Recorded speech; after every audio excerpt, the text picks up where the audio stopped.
Shalom, kita bertemu kembali dalam firman Tuhan. Mari kita berdoa. Tuhan, terima kasih kami kembali dapat mendengarkan firman Tuhan. Tuhan, kami buka hati kami, berfirmanlah Tuhan. Kami siap untuk mendengar, ajarlah kami. Roh Kudus yang manis, urapi setiap yang mendengarkan.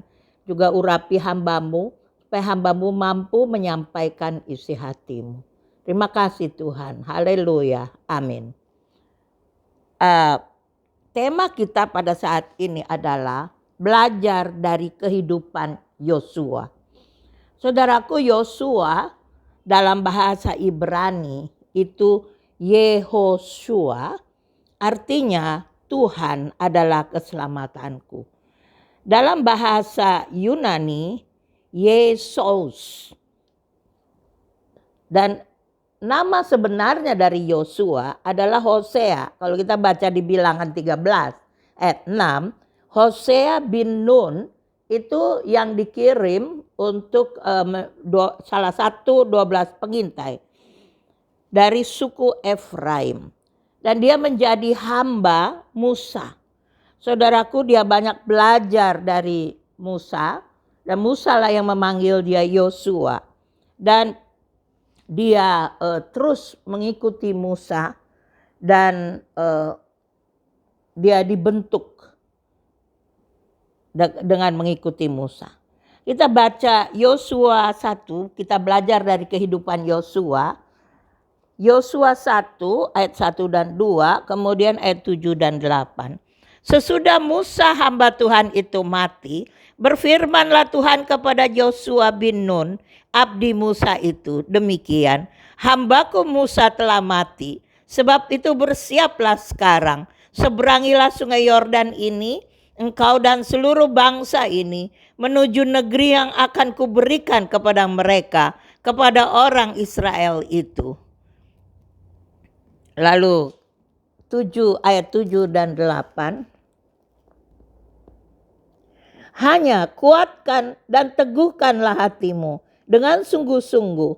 Bertindaklah hati-hati sesuai dengan seluruh hukum yang telah diperintahkan kepadamu oleh hambaku Musa. Janganlah menyimpang ke kanan atau ke kiri, supaya engkau beruntung dan kemanapun engkau pergi.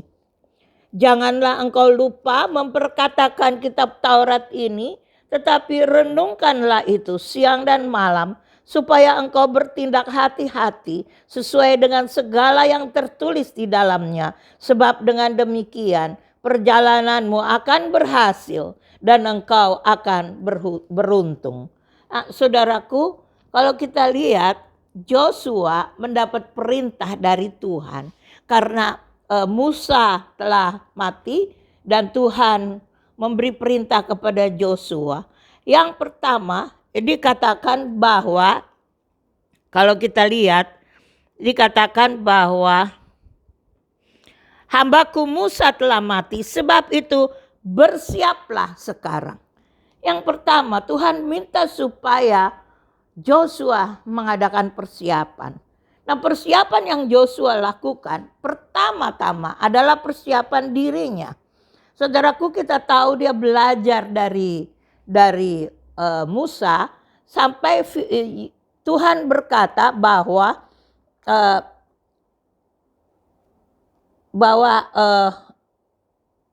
apa yang diajarkan oleh Musa sampai tadi kita baca.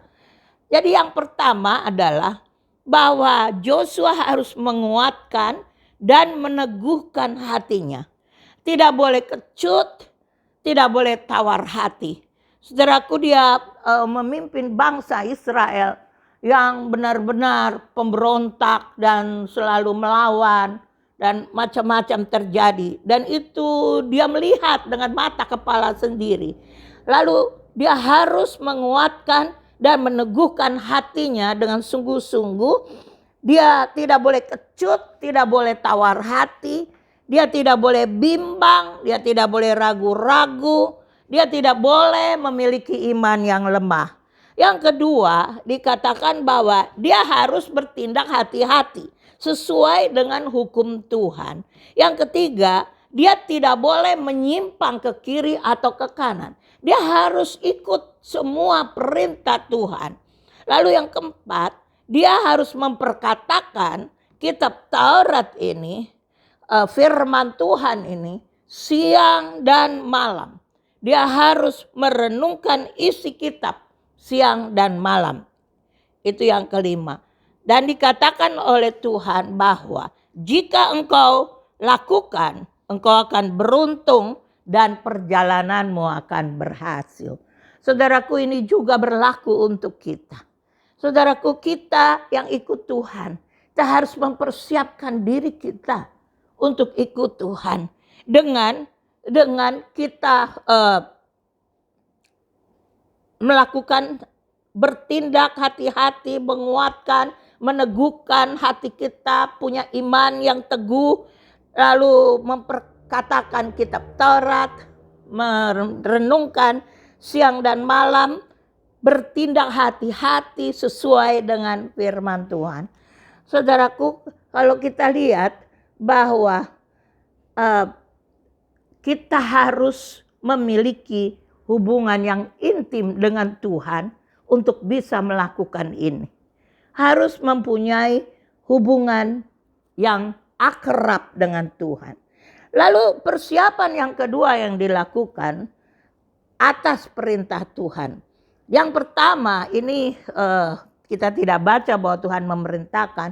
Yosua mengirim 2 orang pengintai. Sama seperti Musa mengirim 12 pengintai, Yosua mengirim 2 pengintai untuk mengamat-amati kota Yerikho. Hasilnya adalah dalam Yosua 2 ayat 24, Tuhan telah menyerahkan seluruh negeri ini ke dalam tangan kita. Bahkan seluruh penduduk negeri itu gemetar menghadapi kita. Saudaraku, sangat positif. Ini adalah generasi yang muda yang lahir di padang gurun. Generasi-generasi yang keluar dari Mesir semua sudah mati di padang gurun. Kecuali Yosua dan Kaleb. Dan saudara, mereka sangat positif. Mereka melihat dari segi Tuhan. Mereka tidak ada ucapkan tentang tembok Yerikho yang tebal.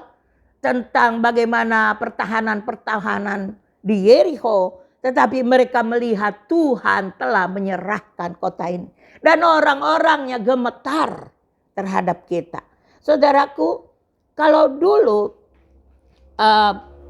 Joshua dan Kaleb, mereka yang berpikir positif. Yang lain 10 orang pengintai berpikir negatif. Mereka punya iman negatif. Tapi ini mempunyai iman yang positif. Lalu yang kedua yang dilakukan persiapan Joshua sesuai dengan perintah Tuhan, dia mengambil 12 batu peringatan. Pada waktu tabut Tuhan, para imam pengusung tabut itu menginjakkan kaki di Sungai Yordan. Sungai Yordan itu dikatakan selalu meluap. Dan pada waktu menginjakkan kaki, air itu terbuka.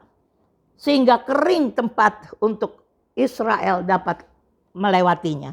Saudaraku, sama seperti yang Musa alami. Yaitu di Laut Merah. Saudaraku, di sini kita lihat bahwa Joshua mengambil 12 batu. Dia tunjuk 12 orang dari 12 suku Israel.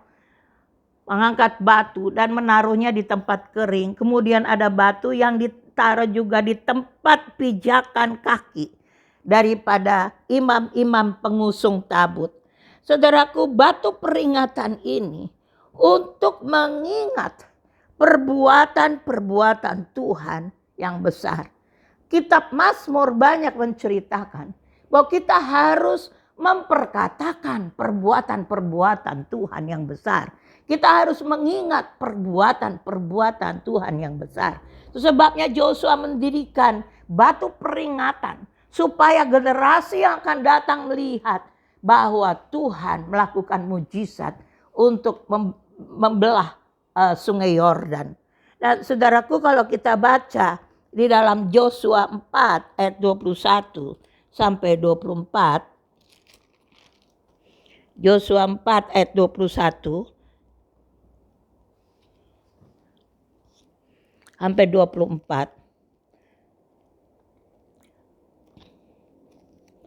Dan berkatalah ia kepada orang Israel demikian, apabila di kemudian hari anak-anakmu bertanya kepada ayahnya, apakah arti batu-batu ini? Maka haruslah kamu beritahukan kepada anak-anakmu, begini, Israel telah menyeberangi sungai Yordan ini di tanah yang kering.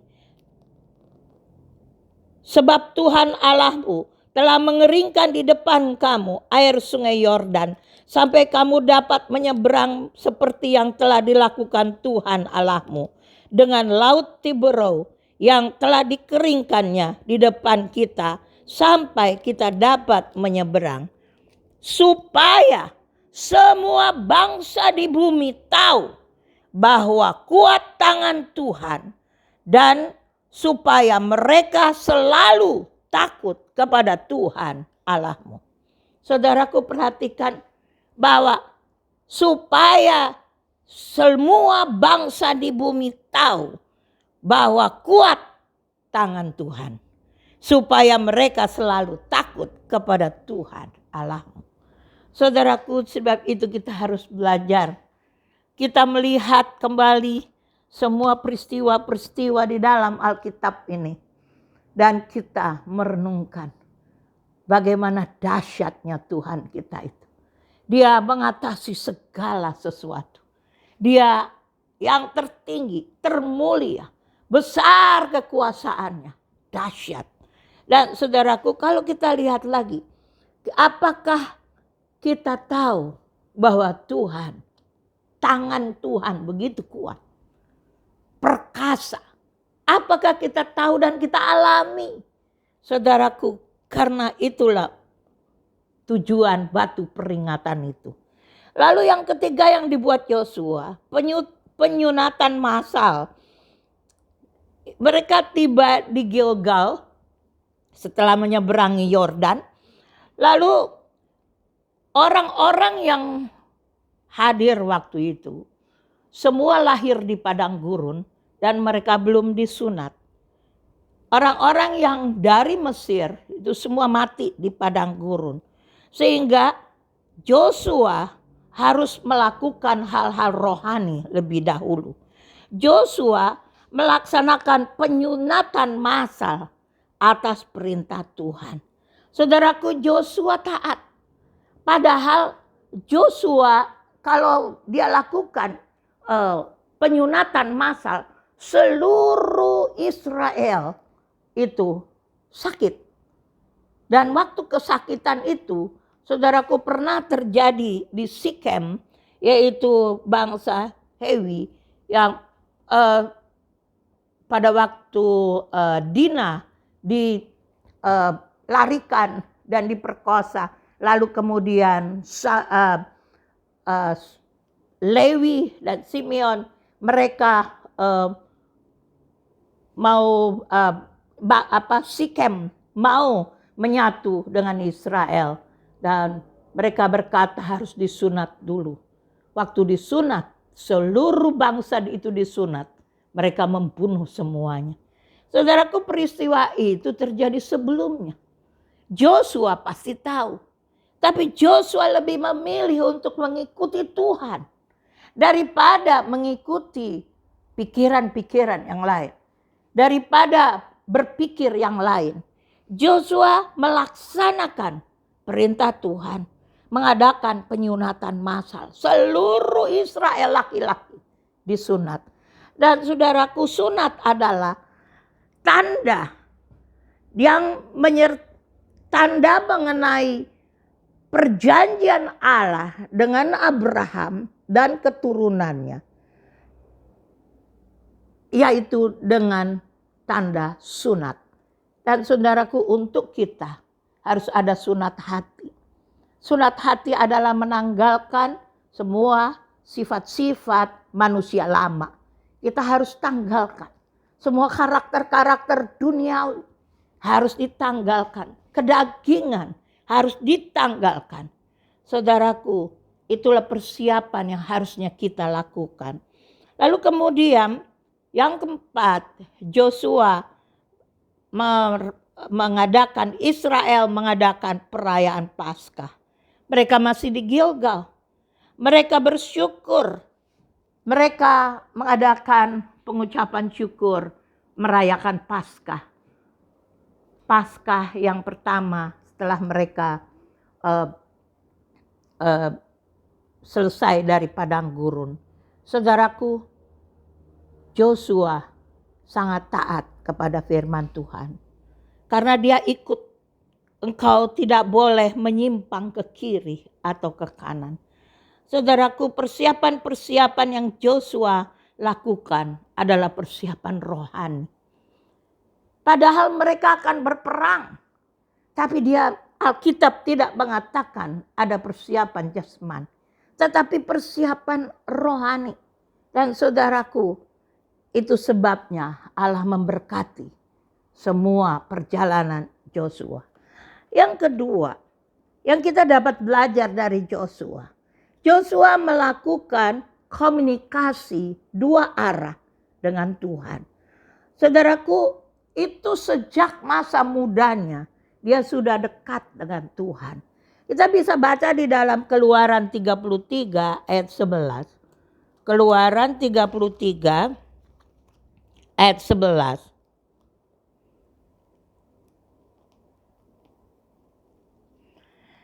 Dan Tuhan berbicara kepada Musa dengan berhadapan muka, seperti seorang berbicara kepada temannya. Kemudian kembalilah ia ke perkemahan. Tetapi abdinya Joshua bin Nun, seorang yang masih muda, tidaklah meninggalkan kemah itu. Saudaraku, dia pada waktu masih muda saja, dia sudah sangat dekat, mendekatkan diri kepada Tuhan. Dan kalau kita baca di dalam Joshua, kitab Joshua ini, bagaimana komunikasi dengan Tuhan, dua arah. Tuhan berbicara bebas kepada dia. Dia berbicara kepada Tuhan. Saudaraku, kita harusnya berbicara komunikasi dua arah dengan Tuhan. Sebab Yesus telah mengadakan pemulihan kita dengan Bapa di surga. Sebab itu kita harusnya bisa berkomunikasi dengan lebih bebas. Tapi kita harus berusaha.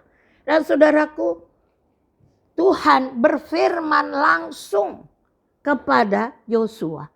Ada banyak anak-anak Tuhan, mereka buta. Mereka berjalan tidak ada petunjuk apa-apa. Mereka berjalan sendiri. Saudaraku, kenapa? Karena tidak ada tuntunan Tuhan. Mari kita mulai adakan komunikasi dua arah dengan Tuhan. Supaya kita mendengar suara Tuhan. Kita mendengar tuntunan Tuhan. Dan kita dapat berbicara langsung kepada Allah. Saudaraku, kita baca di dalam Alkitab. Apakah Allah berbeda? Allah tidak berbeda. Allah rindu kalau kita dapat berbicara langsung dengan dia. Dia berbicara dengan kita. Saudaraku, dan ini harus mempunyai hubungan yang intim dengan Tuhan. Komunikasi banyak anak-anak Tuhan hanya satu arah. Mereka hanya doa. Mereka menyampaikan kepada Tuhan, tetapi mereka tidak mendengar. Tidak mendengar Tuhan bicara langsung. Saudaraku, kita butuh kehadiran Tuhan. Kita butuh pimpinan Tuhan langsung. Saudaraku, di dalam Mazmur 25 ayat 14 dikatakan, Tuhan bergaul karib dengan orang yang takut akan dia. Dan perjanjiannya diberitahukannya kepada mereka. Tuhan bergaul karib dengan orang yang takut akan dia. Lalu perjanjiannya dia akan beritahu langsung kepada kita. Sama seperti kita belajar dari Joshua. Dan saudaraku, Joshua karena dia selalu dekat dengan Tuhan, dia mendapat lawatan Tuhan. Allah mengunjungi dia. Teofani. Teofani adalah di dalam perjanjian lama Allah mengunjungi. Saudaraku, yaitu kalau kita baca di dalam Joshua pasal 5. Joshua 5 ayat 13 mulai. Ketika Joshua dekat Yeriko, ia melayangkan pandangnya, dilihatnya seorang laki-laki berdiri di depannya dengan pedang terhunus di tangannya. Joshua mendekatinya dan bertanya kepadanya, "Kawankah engkau atau lawan?" Jawabnya, "Bukan, tetapi akulah panglima bala tentara Tuhan. Sekarang aku datang." Lalu sujudlah Yosua dengan mukanya ke tanah, menyembah dan berkata kepadanya, "Apakah yang akan dikatakan Tuanku kepada hambanya ini?" Dan panglima bala tentara Tuhan itu berkata kepada Yosua, "Tanggalkanlah kasutmu dari kakimu, sebab tempat engkau berdiri itu kudus." Dan Yosua berbuat demikian. Saudaraku, ini katakan bahwa apakah engkau kawan atau lawan? Jawab daripada panglima bala tentara Tuhan itu, "Bukan. Aku bukan di pihakmu, aku bukan sekutumu, aku bukan juga musuhmu." Saudaraku, artinya adalah bahwa perang itu adalah perang Tuhan. Joshua itu Israel itu dipakai Tuhan untuk rencana Tuhan terjadi. Tapi perang itu perang Tuhan, bukan perang Yosua, bukan perang dari Yeriko. Dan Israel itu hanya penonton saja. Nah, saudaraku, ini commander of the Lord's army, ini dia adalah pasukan, pemimpin pasukan Allah yang berperang. Saudaraku, kalau kita lihat bahwa Israel tidak berbuat apa-apa. Bayangkan tembok Yeriko itu roboh. Israel hanya mengelilingi dan bersorak. Saudaraku, karena perang itu perang Tuhan, Joshua mempunyai sifat hamba. Joshua sangat rendah hati. Bukankah dia pemimpin di situ? Tetapi begitu dia menghadapi commander of the Lord's army, dia sujud sampai mukanya ke tanah. Saudaraku, ini bukan malaikat. Karena malaikat tidak disembah. Malaikat tidak boleh disembah. Tapi ini adalah Allah sendiri. Teofani, Allah mengunjungi manusia dalam rupa yang bisa ditangkap oleh manusia. Nah, saudaraku, lalu firman Tuhan berkata, "Tanggalkanlah kasutmu, sebab tempat engkau berdiri itu kudus." Persis seperti pada waktu Musa. Karena Allah hadir, maka daerah itu menjadi kudus. Saudaraku, lalu kita lihat dalam pasal 6, petunjuk yang diberikan Tuhan kepada Joshua. Bagaimana dia harus mengelilingi tembok Yeriko. Saudaraku, itulah yang dilakukan. Instruksi diberikan. Saudaraku, kalau kita lihat, kalau kita ada hubungan intim dengan Tuhan, kalau kita ada hubungan yang akrab dengan Tuhan, semua jalan-jalan hidup kita akan dituntun oleh Tuhan. Apa yang kita harus lakukan? Melangkah kemana? Apakah ini benar atau salah? Saudaraku, kita akan tahu semua. Dan itu kita belajar dari Joshua. Joshua sangat patuh kepada Tuhan. Nah, kita belajar yang ketiga. Yang ketiga, Joshua sangat mengandalkan kekuatan Tuhan. Penyerahan hidup total kepada Tuhan. Saudaraku, apa saja yang Tuhan katakan, Joshua lakukan. Dia menyampingkan semua pikiran-pikiran, bantahan-bantahan dari dia. Tetapi dia betul-betul ikut apa yang Tuhan lakukan. Saudaraku, kalau dipikir bahwa ini mau perang, tetapi hanya mengitari. Mengitari satu kali, kembali ke perkemahan. Hari kedua mengitari lagi. Dia tidak bertanya, dia hanya melakukan. Benar-benar hati seorang hamba. Saudaraku, Joshua fokus pada apa yang diperintahkan Tuhan. Waktu permulaan Tuhan berkata bahwa engkau tidak boleh menyimpang ke kiri atau ke kanan. Dan itu dia lakukan sungguh-sungguh. Imannya teguh kepada Allah. Joshua sangat mencintai Tuhan. Kalau kita perhatikan Joshua waktu pada masa tuanya, dia mengumpulkan seluruh Israel. Dia berpidato kepada Israel. Dia mengumpulkan tua-tua. Dia menyampaikan wejangan-wejangannya kepada para tua-tua Israel. Dan saudaraku, dia pegang teguh perjanjian Allah kepada Abraham. Bahwa tanah ini akan diberikan kepada Abraham dan keturunannya. Saudaraku, kalau kita lihat bagaimana pidato Joshua waktu dia sudah tua. Dalam Joshua pasal 23. Joshua pasal 23 ayat 10 dan 11. Satu orang saja daripada kamu dapat mengejar 1000 orang. Sebab Tuhan Allahmu, dialah yang berperang bagi kamu. Seperti yang dijanjikannya kepadamu. Maka demi nyawamu bertekunlah mengasihi Tuhan Allahmu. Saudaraku, perkataannya bahwa jangan berhenti mengasihi Tuhan. Bayangkan yang kau alami, satu orang mengejar 1000 orang. Saudaraku, dahsyat. Karena Tuhan berperang ganti kamu.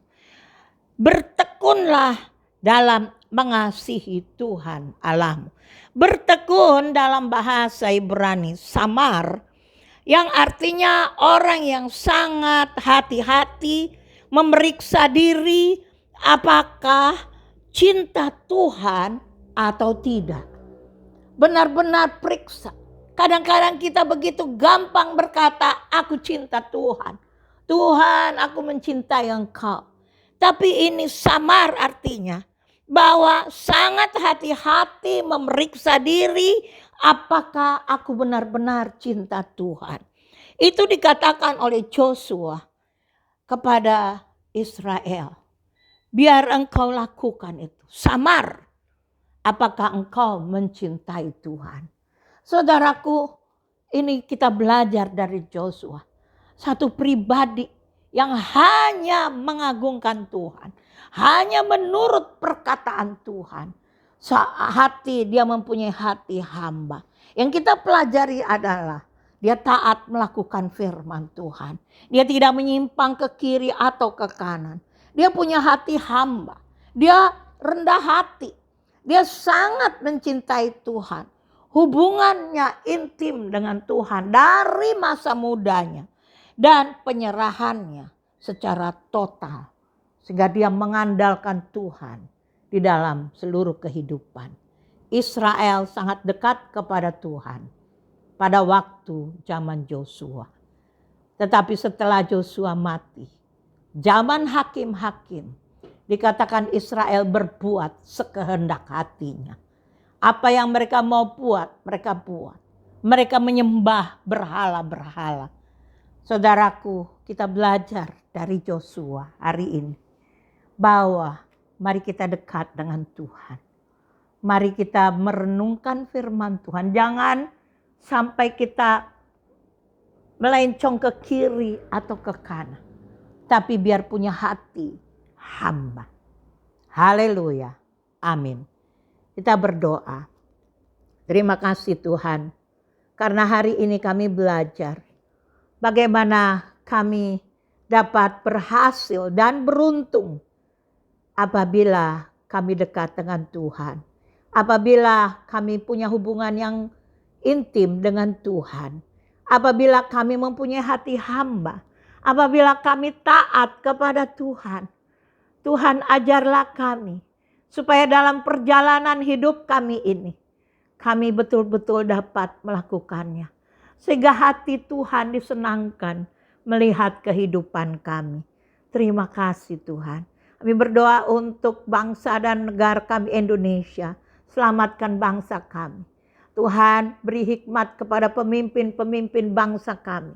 Bapak Presiden beri hikmat untuk mengatur negara ini. Tuhan juga hikmat untuk mengatasi pandemik ini. Terima kasih Tuhan. Untuk anak-anak Tuhan kami berdoa. Tuhan kau hadir di setiap rumah tangga. Hadir di mana mereka berada. Tuhan jamah mereka. Tuhan mungkin ada yang berseru-seru kepadamu. Ada persoalan. Tuhan biar Engkau menjawab doa mereka. Terima kasih Tuhan. Dan kami hanya memuji Engkau.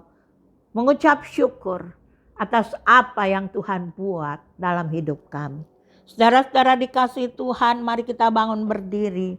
Dan kita arahkan hati kepada Tuhan. Dan terimalah berkat Tuhan. Tuhan memberkati engkau dan melindungi engkau. Tuhan menyinari engkau dengan wajahnya dan memberi engkau kasih karunia. Tuhan menghadapkan wajahnya kepadamu dan memberi engkau damai sejahtera. Diberkatilah engkau pada waktu masuk rumahmu dan diberkatilah engkau pada waktu keluar rumahmu. Tuhan akan membuka bagimu perbendaharaannya yang melimpah dan memberkati segala pekerjaanmu. Tuhan akan mengangkat engkau menjadi kepala dan bukan menjadi ekor. Engkau akan tetap naik dan bukan turun apabila engkau mendengarkan perintah Tuhan dan melakukannya dengan setia. Kasih karunia daripada Tuhan Yesus Kristus, kasih Allah Bapa dan persekutuan dengan Roh Kudus menyertai saudara-saudara sekalian mulai saat ini sampai selama-lamanya. Amin.